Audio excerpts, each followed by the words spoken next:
Hello and welcome back. Now, since we have discussed what is plagiarism, we have almost gone through all the types of plagiarism, that is, copy paste plagiarism, paraphrasing plagiarism, self plagiarism, patchwork or mosaic plagiarism, and accidental plagiarism. We have even discussed how we can avoid plagiarism. And now we are coming to a point where we will be discussing what are the different tools for detecting plagiarism. ഏതൊക്കെ രീതിയിൽ നമുക്ക് plagiarism detect ചെയ്യാം? ഒരു research തീസിസിൽ അല്ലെങ്കിൽ ഒരു research ആർട്ടിക്കിളിൽ plagiarism detect ചെയ്യാൻ മാനുവലായിട്ട് detect ചെയ്യുന്നത് വളരെ ബുദ്ധിമുട്ടുള്ള കാര്യമാണ്. വളരെ ടീഡിയസ് പ്രോസസ്സാണ്, അത്ര സക്സസ്ഫുള്ളും അല്ല. പക്ഷേ AI ഉപയോഗിച്ച് ചില ടൂൾസ് ഉണ്ട്, ചില സോഫ്റ്റ്വെയർസ് ഉണ്ട്. അതിനെപ്പറ്റി ഒരു ജനറൽ അവയർനെസ് വളരെ അത്യാവശ്യമാണ്. In order to assess the originality of the writings, all academic institutions and publishers follow a process of scrutiny of all materials.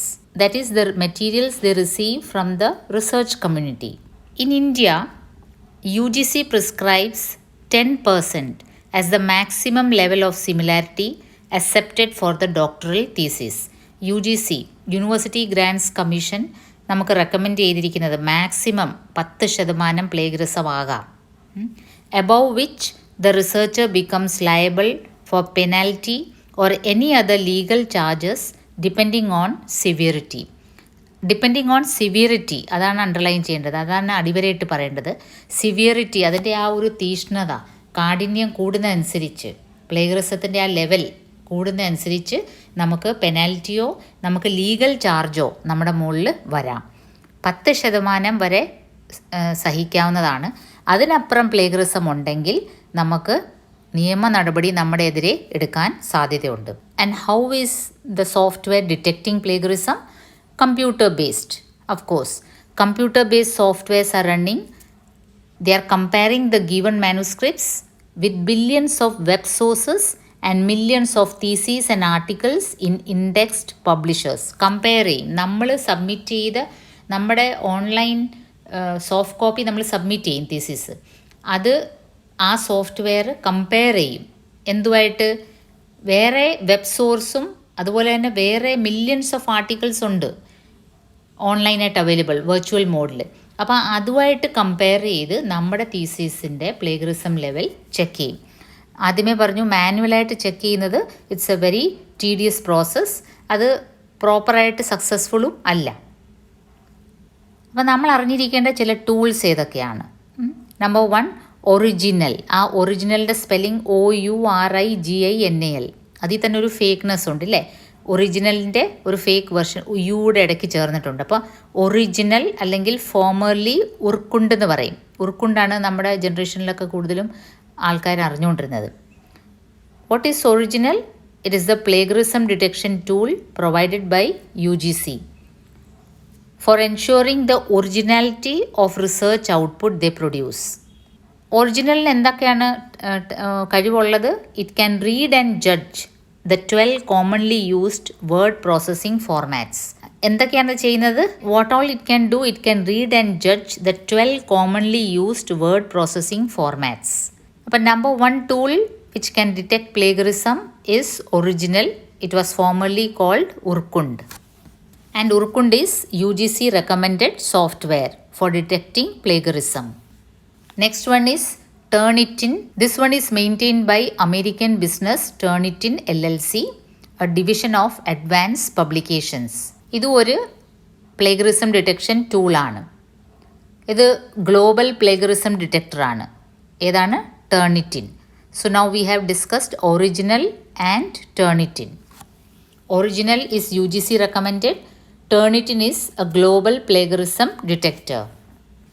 Third one is Authenticate, yet another commonly used software by research institutes.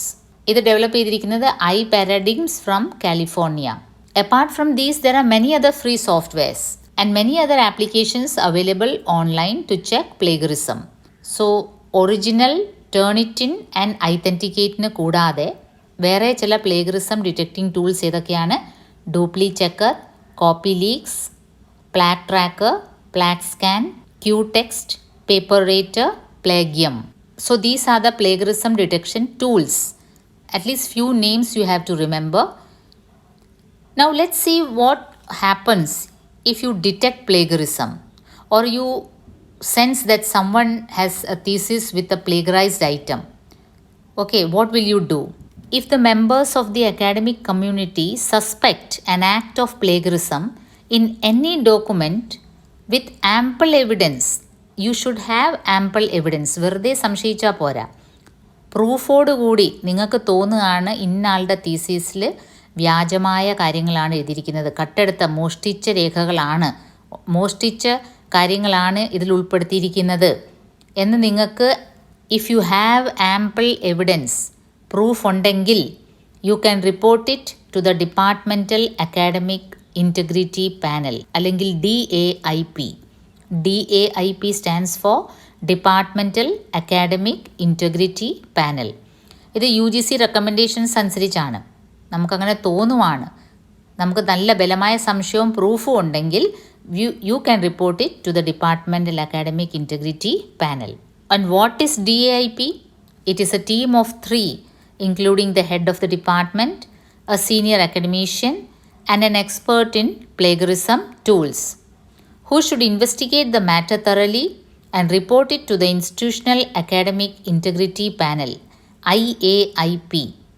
And within 45 days, they should resolve the issue. നമ്മൾ ആരുടെയെങ്കിലും തീസീസിൽ അല്ലെങ്കിൽ ഏതെങ്കിലും research പേപ്പറിൽ plagiarism നമ്മൾ detect ചെയ്യുകയാണ്, നമുക്ക് പൂർണ്ണ ഉറപ്പുണ്ട്, ബോധ്യമുണ്ടെങ്കിൽ നമ്മൾ എവിടെയാണ് റിപ്പോർട്ട് ചെയ്യേണ്ടത്? UGCയുടെ റെക്കമെൻഡേഷൻ അനുസരിച്ച് നമ്മൾ റിപ്പോർട്ട് ചെയ്യേണ്ടത് DAIPയിലേക്കാണ്, ഡിപ്പാർട്ട്മെൻറ്റൽ അക്കാഡമിക് ഇൻറ്റഗ്രിറ്റി പാനലിലേക്കാണ്. ഇനി അവരെന്ന് വെച്ചാൽ ഹെഡ് ഓഫ് ദി ഡിപ്പാർട്ട്മെൻറ്റ്, ഒരു സീനിയർ അക്കാഡമീഷ്യൻ, പിന്നെ an expert in plagiarism tools. ഇത് മൂന്നും കൂടെ ചേർന്നതാണ് ഈ DAIP. അവരത് തറോളി ഇൻവെസ്റ്റിഗേറ്റ് ചെയ്ത് അവർ റിപ്പോർട്ട് കൊടുക്കുന്നത് ഇൻസ്റ്റിറ്റ്യൂഷണൽ അക്കാഡമിക് ഇൻറ്റഗ്രിറ്റി പാനലിലാണ്. 45 ദിവസത്തിനകം അതിനൊരു തീരുമാനമാകുകയും വേണം. ഇതെല്ലാം എന്തിനാണ്? To improve originality in research. അല്ലെങ്കിൽ പിന്നെ വ്യാജന്മാരുടെ ഒരു ലോകമായിരിക്കുമല്ലോ. അപ്പോൾ ആ ഒരു ഭയമുണ്ടായാൽ നമ്മൾ മറ്റുള്ളവരുടെ കണ്ടൻറ്റോ മറ്റുള്ളവരുടെ ഐഡിയാസോ മറ്റുള്ളവരുടെ തോട്ട്സോ ഇങ്ങനെ നമ്മൾ മോഷ്ടിച്ച് നമ്മുടേതെന്ന വ്യാജേന പബ്ലിഷ് ചെയ്യില്ല. അങ്ങനെ ആ ഒരു ഉദ്ദേശത്തോടു കൂടിയാണ് ഇതൊക്കെ രൂപീകരിക്കപ്പെട്ടിരിക്കുന്നത്.